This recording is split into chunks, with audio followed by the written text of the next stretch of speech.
पुण्यातील नवले पुलावर आज पुन्हा भीषण अपघात झाला। ब्रेक फेल झाल्यानं एका ट्रकनं 20 ते 25 वाहनांना धडक दिली। ट्रकच्या धडकेनंतर एक कार 2 ट्रकमध्ये अडकली। त्यानंतर लागलेल्या भीषण आगीत होरपळून 8 जणांचा मृत्यू झाला तर काही जण जखमी झाले।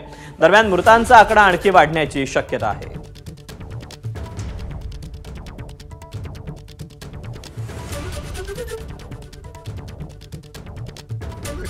आणि याच्यासाठीच या ठिकाणी शासनाने, जिल्हाधिकाऱ्यांनी, पोलीस आयुक्तांनी यांनी ठरवलं की हा जर आपण स्टॅगर केला टायमिंग तर त्याचा निश्चित फायदा होईल आणि तसं होतानाही दिसतंय। म्हणजे ओव्हरऑल अपघाताचं प्रमाण या ठिकाणी कमी झालंय। दुर्दैवानं आज खूपच मोठी घटना घडली आणि मग जेवढे प्रयत्न करत होते त्याच्यापेक्षा जास्त अनेक वेळा प्रयत्न झालेत सर। तिथं म्हणतात की तिथं रमलर्स बसवण्यात आलेले आहेत, तिथं चौकी आहे, तिथं स्पीड गन आहे, पण सातत्याने अपघात का?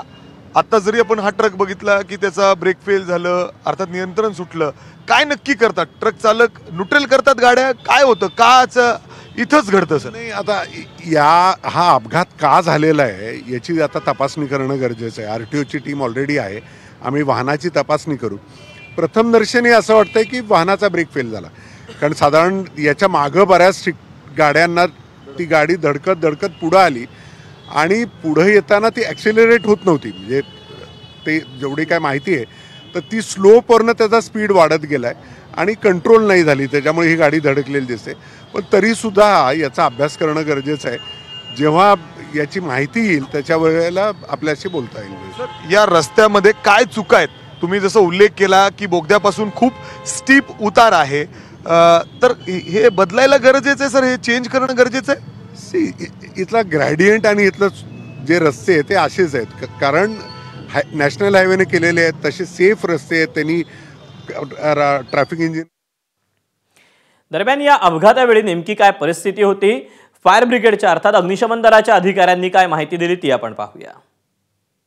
चौकशी केली, लक्षात आलं की एक ट्रक जो आहे, मोठा हेवी ट्रक जो आहे, तो अनकंट्रोल्ड होऊन तिकडनं काही गाड्यांना ठोकत इथे आला आणि तो ज्यावेळेस सगळ्या मोठ्या गाडीला ठोकला, त्या 2 ट्रकच्या मध्ये एक कार होती आणि त्या कारमध्ये दुर्दैवाने मागच्या साईडला 2 लेडीज होत्या, 2 जेंट्स पुढे होते, एक लहान बाळ होतं, असे 5 लोक त्या कारमध्ये होते आणि ट्रकमध्ये 2 होते, एक ड्रायव्हर आणि त्याचा कदाचित असिस्टंट असावा, असे 5 लोक।